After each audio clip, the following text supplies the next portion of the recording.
세상에서 가장 완벽한 이별은 어떤 모습일까요?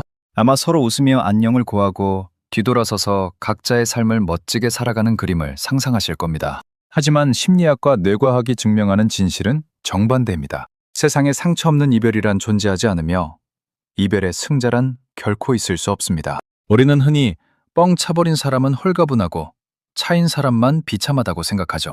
아이고, 내 청춘 다 바쳤는데 나만 보내줬네, 나쁜 놈.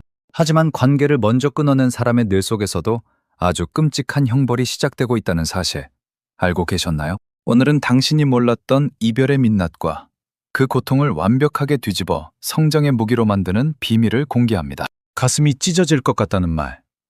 이별해본 분들이라면 다들 공감하실 겁니다. 그런데 이게 단순한 문학적 비유가 아니라 실제 의학적 팩트라는 걸 아십니까? 우리 뇌에는 신체적 고통을 감지하는 전대상피질이라는 부위가 있습니다. 팔이 부러지거나 뜨거운 불에 데였을 때 사이렌을 울리는 뇌의 화재 경보기 같은 곳이죠. 미국 미시간 대학의 연구진이 이별을 겪은 사람들의 뇌를 fMRI로 촬영해봤습니다. 헤어진 연인의 사진을 보여주자 놀랍게도 이 전대상피질이 벌겋게 달아오르며 활성화됐습니다. 밥이 코로 들어가는지 입으로 들어가는지도 모르겠다. 온몸이 두드려 맞은 것처럼 아프네. 이런 반응은 마음이 약해서가 아니라 뇌가 실제로 신체가 잘려나간 것과 똑같은 통증을 느끼고 있기 때문입니다. 진화심리학적으로 인간에게 사회적 단절은 곧 죽음을 의미했습니다. 수만 년 전 원시 시대에 무리에서 버림받는다는 건 맹수에게 잡아먹히거나 굶어 죽는다는 뜻이었으니까요. 그래서 우리 뇌는 애착 관계가 끊어지면 100데시벨짜리 생존 알람을 미친 듯이 울려댑니다. 실제로 켄터키 대학의 연구에서는 진통제인 타이레놀을 먹었을 때 이별의 심리적 고통이 감소한다는 충격적인 결과까지 나왔습니다. 그렇다면 통보를 받은 사람만 아플까요? 여기서 대중의 착각이 산산조각납니다. 이별을 먼저 말한 사람, 이른바 통보자는 아주 은밀하고도 독성 강한 고통에 시달립니다. 내가 먼저 끝내자고 했는데 왜 이렇게 가슴이 답답하고 미치겠지? 이들은 타인에게 씻을 수 없는 상처를 주었다는 엄청난 도덕적 죄책감을 짊어지게 됩니다. 문제는 이들이 자신의 고통을 주변에 하소연할 권리조차 없다고 스스로를 검열한다는 겁니다. 친구들에게 위로를 구하려 해도 네가 쳤으면서 왜 유난이냐 라는 핀잔이 돌아올까 두렵기 때문이죠. 결국 스스로 고립을 자초하며 감정의 하수구를 꽉 막아버립니다. 마치 사형 집행인이 평생 손에 묻은 피를 보며 혼자 악몽에 시달리는 것과 같은 심리적 형벌입니다. 이렇게 막혀버린 감정은 과연 어디로 갈까요? 그냥 시간이 지나면 자연스럽게 증발해버릴까요? 이별 직후에 야, 드디어 해방이다. 오늘부터 자유다. 라며 환호하는 사람들이 있습니다. 하지만 심리학에서는 이를 극심한 스트레스 상황이 종료된 직후에 오는 일시적 이완 현상으로 봅니다. 마치 한도 초과된 신용카드 명세서가 아직 날아오지 않아 부자인 척 착각하는 것과 같죠. 짧게는 몇 주, 길게는 몇 달 뒤 억눌러 두었던 상실감은 이자를 쳐서 쓰나미처럼 밀려옵니다.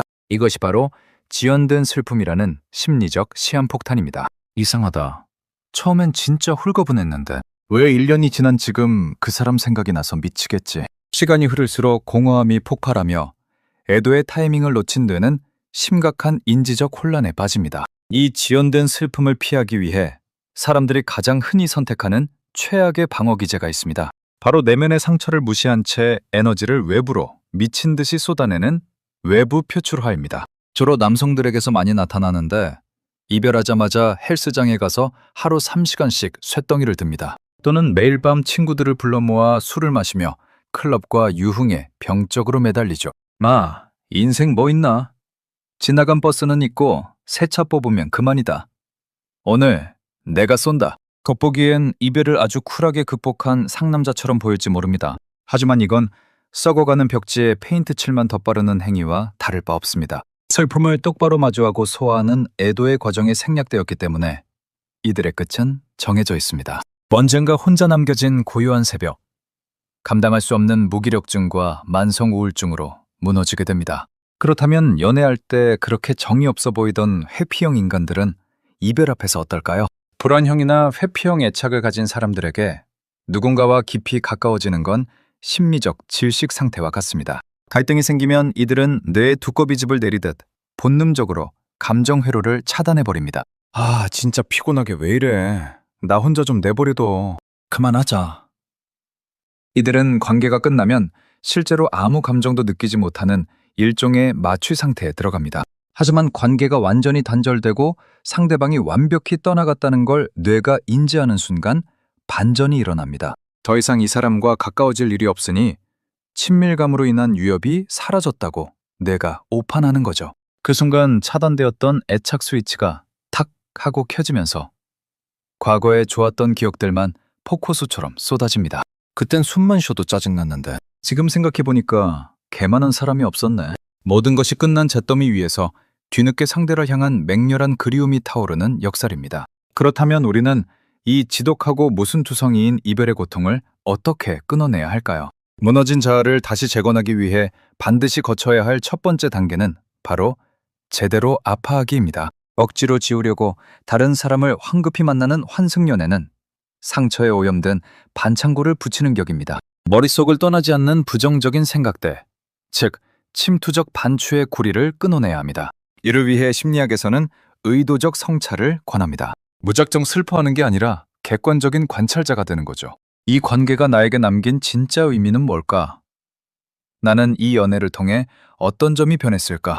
하지만 과거를 돌아보다 보면 필연적으로 지독한 자책의 늪에 빠지게 됩니다. 내가 그때 그 말만 안 했어도, 내가 돈이 좀 더 있었어도, 내 성격이 파탄나서 다 망친 거야. 자신을 깎아내리고 학대하는 것은 트라우마를 영구적인 흉터로 만드는 지름길입니다. 심리학에서 관계의 붕괴를 치유하는 가장 강력하고 유일한 백신은 바로 자기 용서입니다.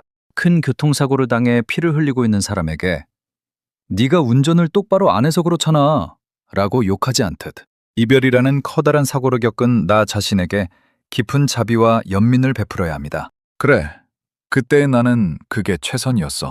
나도 상처받기 싫어서 발버둥 쳤던 거잖아. 괜찮아.